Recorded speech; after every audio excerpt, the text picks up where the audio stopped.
Video पूरा देखना क्योंकि आज का टॉपिक बहुत ही सीरियस होने वाला है। क्योंकि आज सिर्फ हमारे धर्म की नहीं, हमारे कल्चर पूरे देश की बेइज्जती हुई है। जापान में कुछ म्यूजिक प्रोडक्शन वालों ने एक करी पुलिस नाम से एक गाना लॉन्च करा है, जिसमें करी पुलिस का मतलब हम इंडियंस हैं। इस गाने नहीं इस बावसीर में पूरी तरह से इंडिया के कल्चर का मजाक बनाया गया है। इस गाने के स्टार्टिंग में ही बोला जाता है कि नमस्ते करी पुलिस, जिसमें करी पुलिस का मतलब हम इंडियंस है। इस गाने के नेक्स्ट सेगमेंट में ये चपड़गंजू बोलता है कि जब से मैं इंडिया में आया हूँ मैंने करी के अलावा कुछ नहीं खाया है, और अगर मैं करी के अलावा कुछ खाऊंगा तो मैं नंगा होकर नाचने लगूंगा। और फिर ये नंगा होकर नाचने भी लगता है। मुझे तो इसे इंडियन बोलने में भी शर्म आ रही है। चंद पैसों के लिए इंडिया की बेइज्जती में शामिल होकर वहाँ पे नंगा नाच कर रहा है। तुम लोग किसी आतंकवादी से कम नहीं हो। और ये जो तुम बोल रहे हो ना कि जब से मैं इंडिया में आया हूँ मैंने करी के अलावा कुछ नहीं खाया, चलो एक बार गूगल कर लेना, दुनिया भर की फूड वैरायटी तुम्हें इंडिया में मिल जाएगी। खैर, इन गू नूडल खाने वालों को कहाँ है हमारे फूड कल्चर के बारे में पता होगा, तभी ऐसी बावसीर बना रहे हैं। अगले सेगमेंट में एक चपड़गंजू सामान लेके बाहर आता है तो दूसरा चपड़गंजू उससे पूछता है कि सामान लेके कहाँ जा रहा है, और सामान एक बोरे में रखा हुआ बताया गया जिसको हम अभी यूज भी नहीं करते हैं। हमारे कल्चर का तो मजाक बनाया था, लेकिन यहाँ पे हमारी इकोनॉमी भी बर्बाद बताई गई, उसका भी मजाक बनाया गया है। हम इंडियंस को ऐसे दिखाया गया जैसे हम बहुत ही पिछड़े हुए, हम कुछ भी नहीं कर सकते। तो उन सबको मैं बता दूं, APJ अब्दुल कलाम, रतन टाटा, कल्पना चावला, धीरू भाई अंबानी,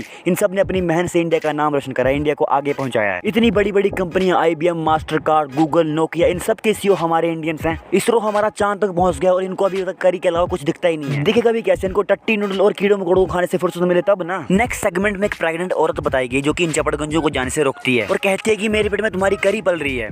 कल्चर का तो मजाक बनाया था, लेकिन उस बच्चे को भी नहीं छोड़ा जो अभी तक इस दुनिया में आया ही नहीं है, उसको भी करी बोल दिया। और बताया गया कि करी अभी पक रही है, मतलब बच्चा तैयार होने की प्रोसेस को उन्होंने करी पकना बता दिया। और फिर ये औरत पूछते कि तुम्हारे पास टिकट है कि नहीं, तो ये बोलता है कि टिकट की क्या जरूरत है, नान है ना। इससे साफ साफ पता चलता है कि ये दिखाना चाहते हैं कि हम इंडियंस कहीं पे भी मुंह उठा के चले जाते हैं। और फिर ये चपड़गंजू अपना रंगा नाच शुरू कर देते हैं। ये लोग कितने गिरे हुए ये बताना मुश्किल है। चंद पैसों के लिए अपनी देश की बेइज्जती में शामिल हो गए, अपनी देश की बेइज्जती तक करने लग गए। तुम लोगों को मर जाना चाहिए, तुम्हें कोई हक नहीं है जीने का। और जब इन्हें प्लेन का टिकट नहीं मिलता तो फिर ये हमारे ट्रांसपोर्ट फैसिलिटी का मजाक बनाने लगते हैं, जिसमें चपड़गंजू बोट से निकल पड़ते हैं इंडिया से जापान की ओर, और 20 साल बाद जापान पहुंचते हैं और फिर वहां पे अपना बिजनेस स्टार्ट करते हैं। और 20 साल बता के ये बताना चाहते हैं कि हमारे ट्रांसपोर्ट फैसिलिटी कितनी वीक है। मतलब यार, जापान की हम इंडियन से इतनी जल्दी होगी ये मैंने कभी नहीं सोचा था। लास्ट सेकंड में इन चपड़गंजियों को किडनैप करा जाता है और फिर ये औरत इनको एक जिन देती है जिसमें हमारे गणपति बप्पा को कैद करके रखा होता है। और फिर हमारे गणपति बप्पा को जिन घसने के बाद आजाद कर दिया जाता है और फिर वहाँ पे 2 मिनट में धुआं ही धुआं हो जाता है। और इससे एक साफ मैसेज दिया गया कि जिस तरह से हम तुम इंडियंस को खत्म कर रहे हैं उसी तरह से हम तुम्हारे कल्चर, रिलीजन सबको खत्म कर देंगे।